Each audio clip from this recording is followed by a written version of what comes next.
I have such a big mess here. And this is a big mess. Today I want to talk about ways that we can be more creative. And one of the things that keeps us from being creative are what we have come to call works in progress. This is from about 10 or 11 years ago. I still have it, and I still have not gotten it out of this big knot. We bought this for a kit for my son. He was going to take a sweater class, my first sweater class, at a local yarn store, and because he loved knitting. He didn't like crocheting so well. He said it stressed him out, but he really enjoyed knitting. But for whatever reason, he ended up not being able to take the class, and we never did get him signed up for another class. And the yarn stayed in his possession, but I think a kitty cat or something ended up getting into the yarn and made a big mess. And I've always thought, well, I'm going to rewind that and use it for something. But here it is still.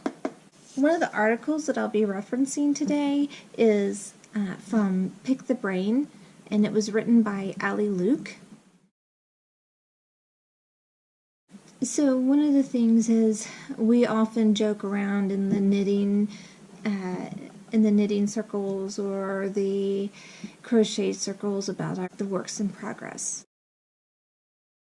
But honestly, for something to truly be a work in progress, it needs to be something that we're actively working on. Once we stop working on it and set it aside and start working on another project, the project that we're working on is what is our current work in progress.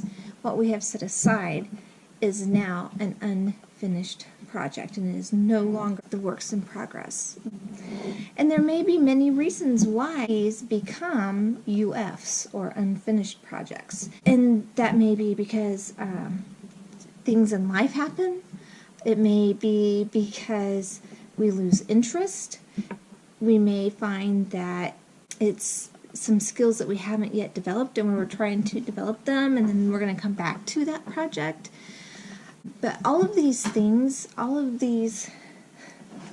showing my dirty laundry here, all of these unfinished projects are really hindering us with our creativity.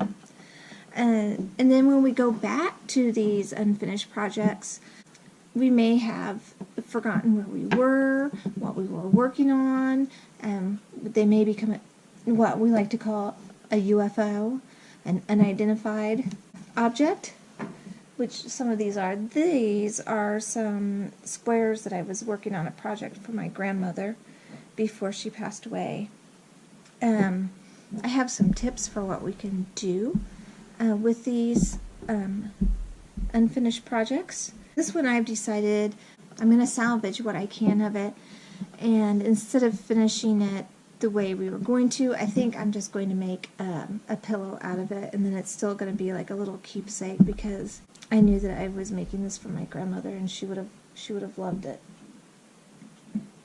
Oh, I have some that I have pulled out of my basket. These are samples for when I teach classes.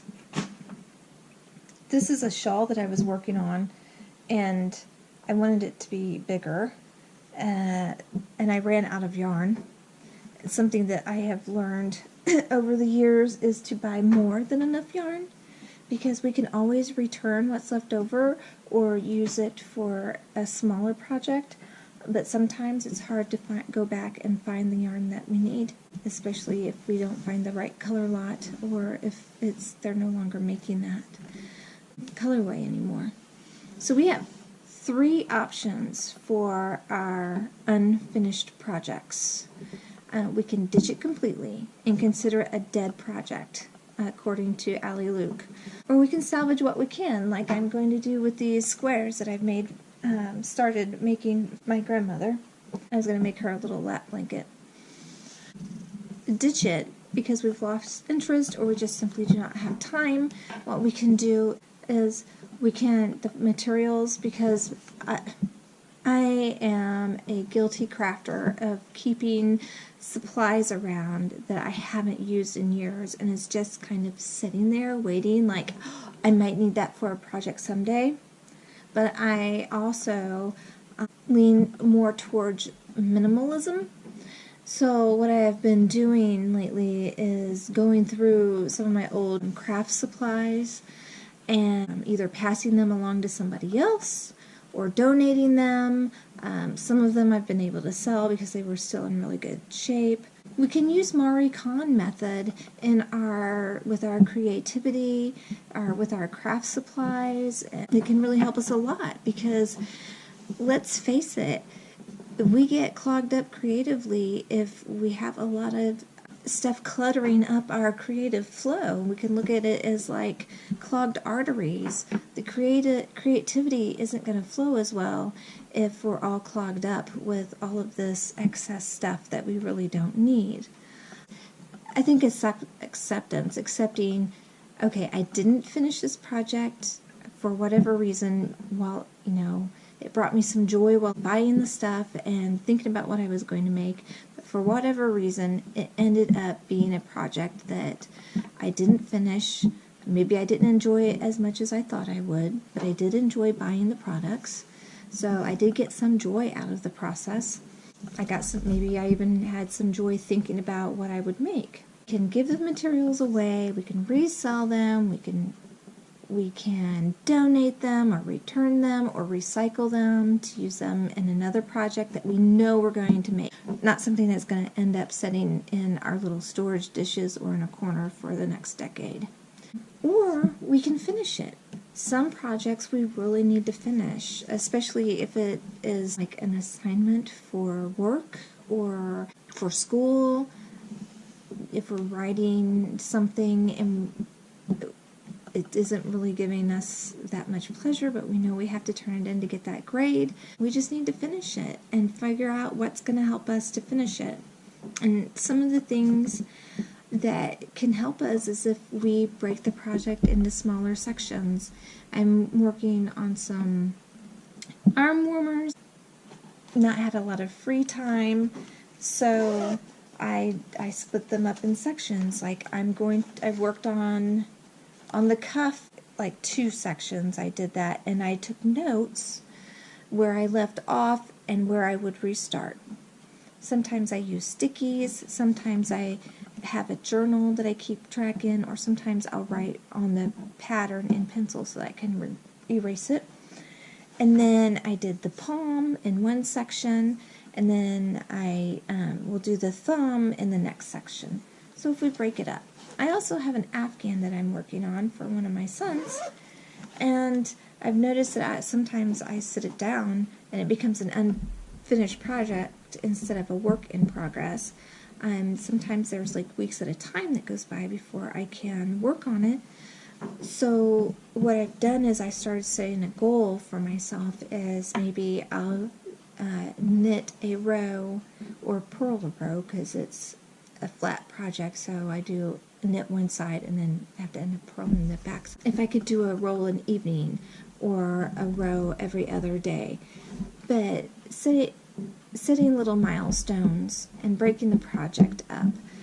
We can make a checklist for the steps that we're taking in the project. That way, if we do have to set it down, we'll know what we've done and where we need to pick up again.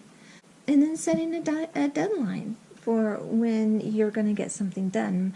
My husband bought a book recently, and he set a deadline for the time that he would have it done by, and then he figured out how many pages the book was and divided it up by the days that he had until the deadline, and he knew how many pages he needed to read each day. And if he didn't read those pages the next day, then he was going to have to make it up the following day.